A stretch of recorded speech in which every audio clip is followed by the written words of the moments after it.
Cool. On the phone now, we've got Mick Hagen from Silicon Valley, from a company called Undrip. He's produced a really cool app all about syncing the social media with your Facebook and Twitter all into one feed. So, Mick, tell us about your app. So, thanks for having me, Adam. I'm excited to be here. I've heard a lot of good things about your podcast, and so I appreciate you inviting me to join you today. So, Undrip is a mobile community that helps you discover and share the gems of the web. And so, the common use case for me, at least, and the reason why I started this is I'm just a super busy guy. I sold my last company last fall, so sometimes entrepreneurs think I have all the answers. They'll want to meet with me, so I'm in meetings and trying to run a company. I don't have time to be constantly monitoring my social media feeds, though I love social media. I love to discover and consume content there. And so the idea behind Undrip is that you connect your Twitter and your Facebook and any other social media into it, and Undrip will start to analyze all the content that's flowing through. And so if you only have once or twice or a few minutes here or there throughout the day, you'll log into Undrip on your iPhone or iPad, and we'll make sure that you see the best stories up top.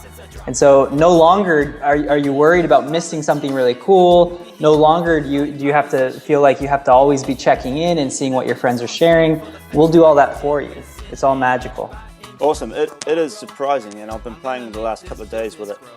It is surprising the stuff that it picks up. I don't know how you do that. It's pretty clever, eh?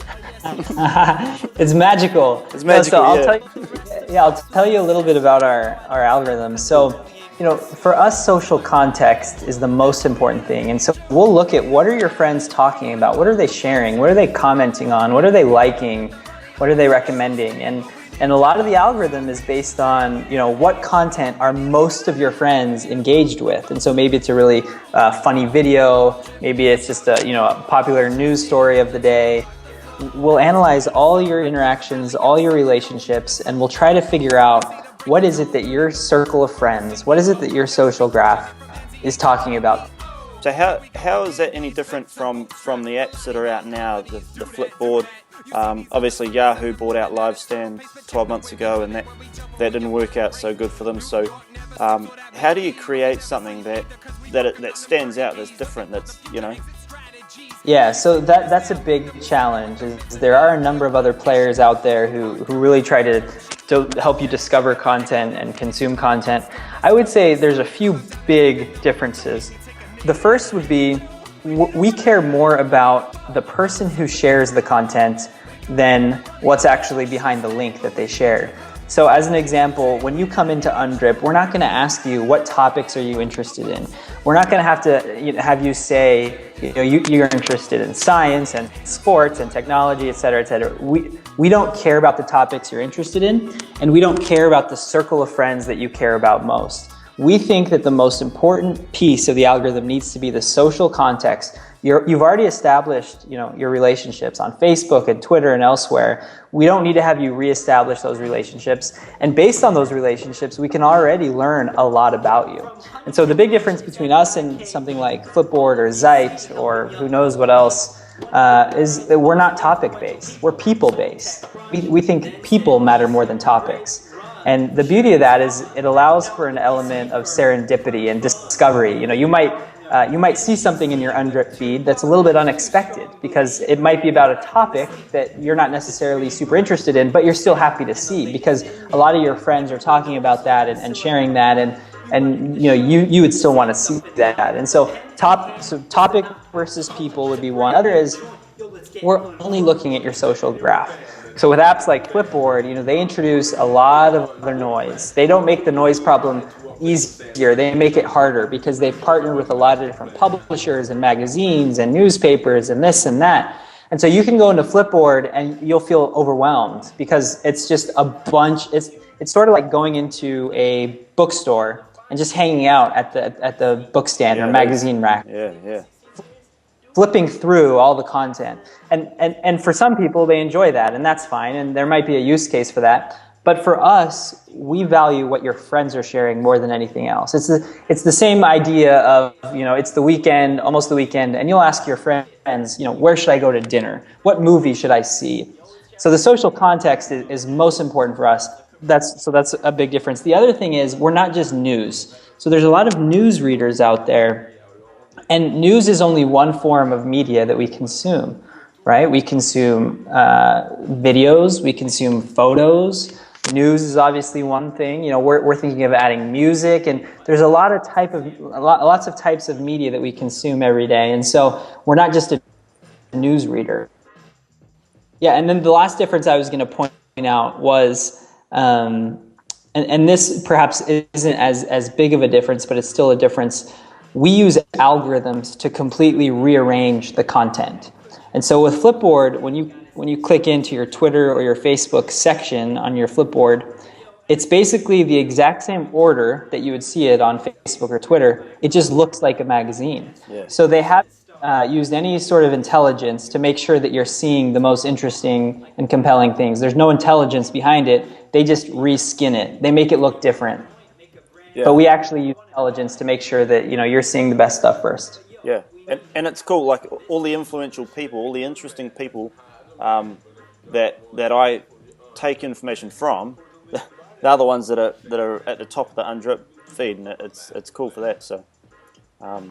Cool. So yeah. the big question that I'm going to be faced with as soon as we finish this call, no doubt, I'm sure as this is airing right now, there'll be tweets coming in saying, when is this available for Android? So we're working around the clock trying to get it ready. I can't say any specific dates, but I will tell you that we're working on it and we're doing our best to get a product out there. Cool. Oh, that'll be good news for people. So. And with any app, in the App Store, your app is free. Is it going to stay free, or how do you plan on, anything that's successful, it needs to be monetized. You need to be making money, or else it's not going to, last long. So how is there going to be ads within the app, or? Yeah, I mean, we want to think creatively around monetization. For us, the most important priority is to deliver a valuable experience. We want it to be an amazing consumption experience where you can discover and find the really amazing content out there. And so we don't want to clutter the experience too much with ads. So we're still brainstorming on the solution. I mean, we think there might be a new way, a new form of advertisement, which is just simply, you don't even realize it's advertisement. It's just a great piece of content, and it's in the flow of your feed. It's something that your friends are already talking about. They're already reading it. Obviously, we would say it's an advertisement, but we want the quality of the content to be so great that it doesn't feel like an advertisement. It's not burdensome. It's not something that takes away from the experience. Yeah, and so we're still storming around that. Yeah, and I guess if it's products that people are interested in, then people don't mind reading about them, do they? So. Yeah. Cool. Monetization is a really hard question because we want to create an amazing product, but the only way that we can continue to make an amazing product is if we have some way to sustain it. Yeah, for sure. So at the moment you're in a invite only stage. Do you sort of have a date for a full launch? Not yet. I mean, one of the big challenges is to deliver a really solid first user experience. Yeah. And we feel like until we can do that, there's no point in sort of coming out of private beta. Because the challenge is as soon as somebody registers, they'll connect their Twitter and Facebook and who knows what else. And we have to go and crawl all those links. We have to do our analysis. And it's incredibly hard to do in a very short amount of time.